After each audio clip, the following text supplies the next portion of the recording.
All right, you're looking at page 39. Unit 2 says, does every conflict have a winner? That is our big question for this unit. Two teams played hard, but the game ended in a tie.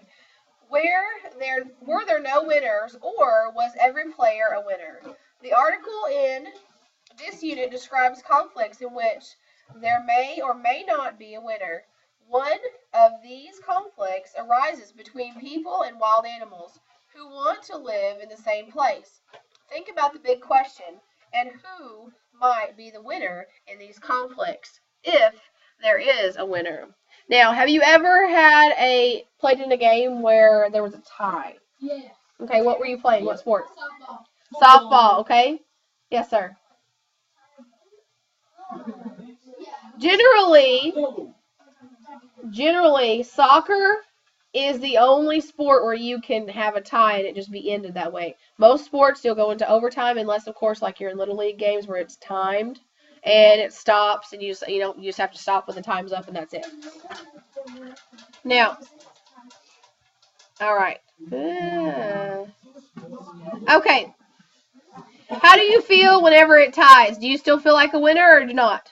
Like a loser. Why? Do you feel like a loser? Huh?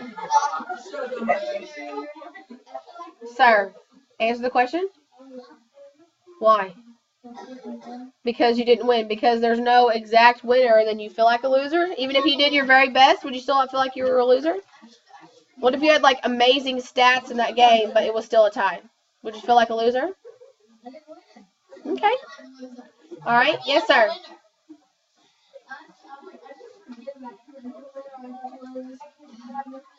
You would have no feelings towards it at all? Okay. You feel like a winner if you did your best and you know you worked hard? Okay. All right. I need for you to look at the list. As we read today, you are going to pick two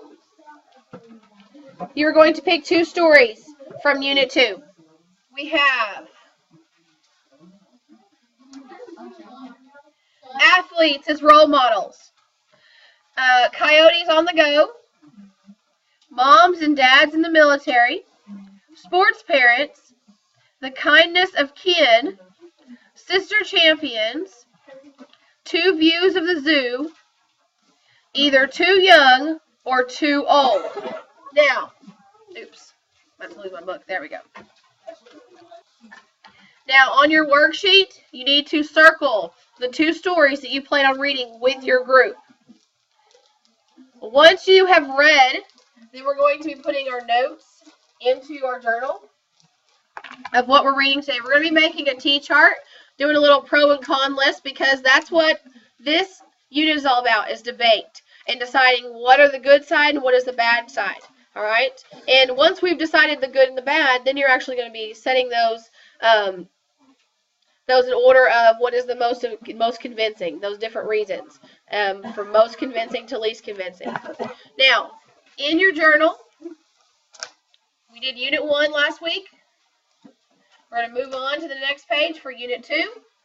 This is, does every conflict have a winner? Now, your T-chart will look like this. You're going to do one for the first story and one for the second story. Where I have highlighted is where you are going to write the title of the story your team picked. Okay?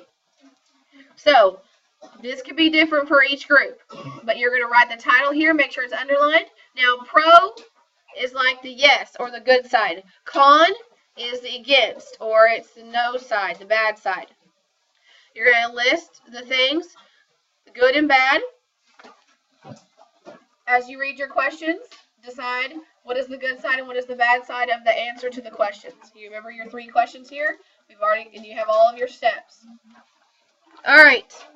I'm going to let you guys get started reading in your groups, and then when you get through and get ready to go, I'm going to come around and discuss and make sure you're getting on the right track.